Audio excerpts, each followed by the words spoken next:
जरा एक गहरी सांस लीजिए और महसूस कीजिए कि आपके सीने में कितनी भारीपन है। क्या ये भारीपन काम की थकान है या फिर ये उन बातों का बोझ है जिन्हें आप सालों से अपने अंदर दबाए बैठे हैं? हम इंसानों की एक बहुत अजीब फितरत होती है। हम पुरानी कड़वाहटों, टूटे हुए रिश्तों और बीती हुई गलतियों को ऐसे पकड़ कर रखते हैं जैसे वो कोई कीमती खजाना हो।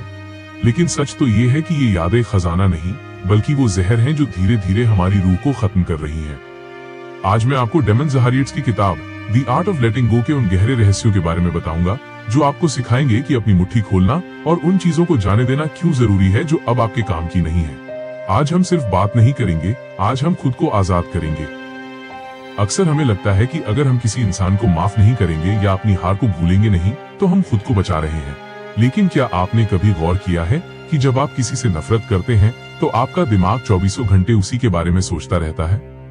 लेखक कहते हैं कि किसी को माफ न करना ऐसा है जैसे आप खुद जहर पी रहे हों और ये उम्मीद कर रहे हों कि सामने वाला मर जाए। पकड़ कर रखना आपको मानसिक रूप से थका देता है।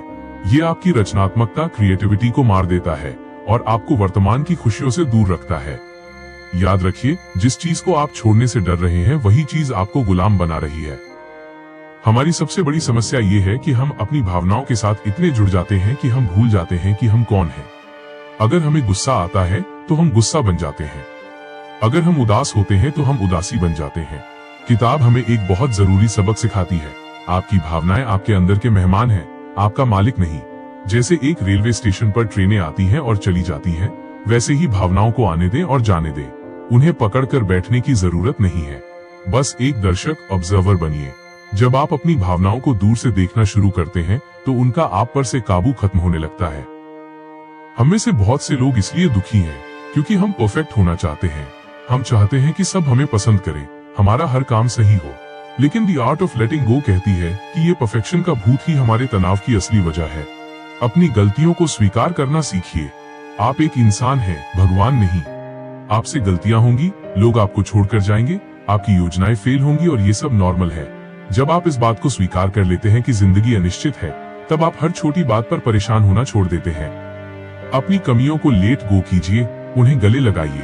काश मैंने वो नौकरी न छोड़ी होती, काश मैंने उस इंसान को वो बात न कही होती। ये काश एक दलदल है, जितना आप इसमें धंसेंगे उतना ही दम घुटेगा। लेखक एक बहुत गहरी बात कहते हैं कि पछतावा एक ऐसी सजा है जिसे हम खुद को उन गलतियों के लिए देते हैं जो अब अस्तित्व में ही नहीं है। अतीत एक स्कूल की तरह है, उसे जेल मत बनाइए।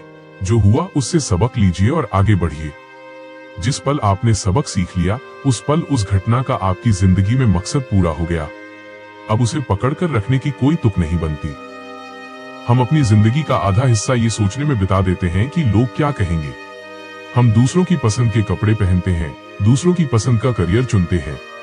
द आर्ट ऑफ लेटिंग गो हमें सिखाती है कि दूसरों की राय का बोझ ढोना बंद कीजिए। ये आपकी जिंदगी है, कोई पब्लिक प्रॉपर्टी नहीं।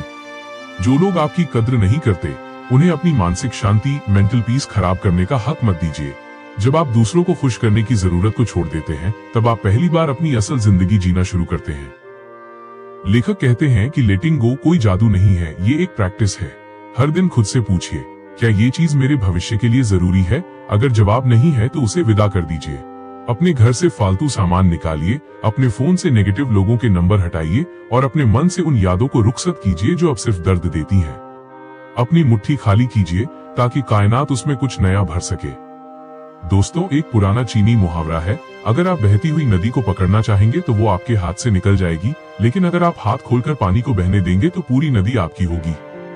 जिंदगी भी ऐसी ही है। छोड़ देना हारना नहीं है, बल्कि खुद को एक नई शुरुआत का मौका देना है। अगर आप मानसिक शांति और सुकून की तलाश में हैं, तो द आर्ट ऑफ लेटिंग गो का लिंक डिस्क्रिप्शन और पिन कमेंट में है। इसे जरूर पढ़िएगा, ये आपकी रूह को हल्का कर देगी। अगर इस वीडियो ने आपके दिल को छुआ है तो इसे लाइक करें और किसी ऐसे दोस्त को भेजें जिसे आज इस सुकून की जरूरत है।